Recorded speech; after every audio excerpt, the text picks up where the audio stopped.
Qu'est-ce qui vous plaisait petit? C'était de bouger comme on peut même pas l'imaginer avec le corps, ou justement de s'accommoder d'une scène dans la rue? Bah, ce qui m'a plu en étant jeune, c'est qu'en fait, c'est la liberté qu'on a dans la danse. Oui. C'est notre corps, c'est nos mouvements. On peut faire, on a vraiment, on peut faire ce qu'on veut. On n'a pas d'ordre, on n'a pas de règles à respecter.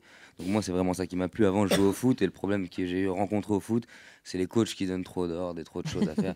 Oui. Dès que j'ai découvert la danse et qu'on m'a dit, voilà, ah, c'est déjà bien ce que tu fais en plus, et avec ton corps, tu vas pouvoir t'exprimer et tout. C'est ça qui m'a lancé carrément dedans. Je dis, bon, la liberté, c'est pour moi. La liberté et la poésie. Alors, nous avons Inès notamment qui veut vous poser une question, Brahim Daibat. Bonjour Inès. Bonjour Inès. Bonjour. À quel âge avez-vous su que vous vouliez être danseur? À quel âge je l'ai su? En fait, c'est plutôt la danse qui m'a pris en cours de route. Donc, c'était vers 9 ans, 8-9 ans. Et à partir de 10 ans, je me suis dit, là, je vais vraiment devenir danseur. Quand ça faisait déjà un petit peu 1 an, 2 ans que je commençais à pratiquer la danse, je me suis dit, bon, là, j'ai envie d'y faire ma vie, mon travail. Et comment on devient à 17 ans champion du monde de ces battles de breakdance 4 fois de suite? En s'entraînant tous les jours de 9 ans à 17 ans. Incroyable. Non-stop, c'est-à-dire combien d'heures par jour? Pendant une période, franchement, je faisais pratiquement 12 à 13 heures par jour, quoi. J'allais à l'école le matin, l'après-midi, je disais que j'étais malade. Et j'allais toute l'après-midi. Et le corps supporte ça. Le corps, au début, le corps ramasse un petit peu, mais bon, vu qu'on est jeune, le corps est encore en croissance, donc ça va. Et après, en fait, le corps s'habitue à toutes ces petites douleurs, à tout ça.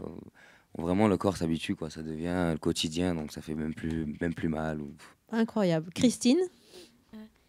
Qu'est-ce qui vous a donné envie de faire de breakdance?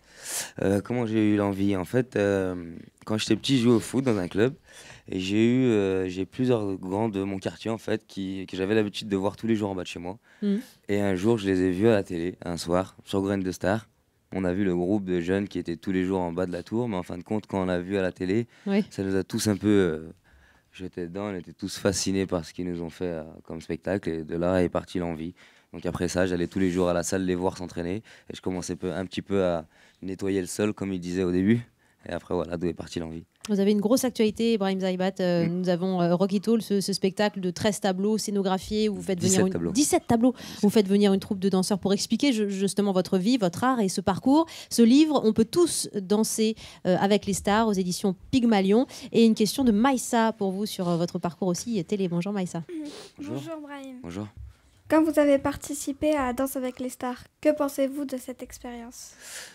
C'était une expérience qui m'a bluffé, on va dire, parce qu'à la base, je ne m'attendais pas vraiment à aimer les concepts de télé comme ça, de show télé et tout, donc j'avais un peu peur à la base.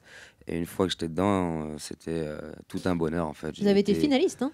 J'ai été finaliste, j'ai eu la chance d'être finaliste, donc j'ai aimé l'expérience du début jusqu'à la fin. Si ça aurait été à refaire, je l'aurais refait même.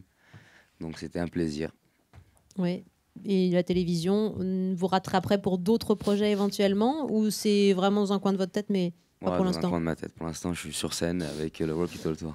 Fanny sur Twitter, #midi, nous demande qui vous a fait connaître en France. Madonna, avec laquelle vous avez une histoire, Danse avec les stars, ou le bug de Valérie Trierweiler, qui vous a appelé Zebda dans son bouquin, pour signaler. Je pense que c'est un tout. C'est un tout? C'est un tout. Ouais. Attention, c'est ça. Faut pas que vous fassiez mal non plus. J'enlève les sièges. Yes. Un saut périlleux arrière. Magnifique.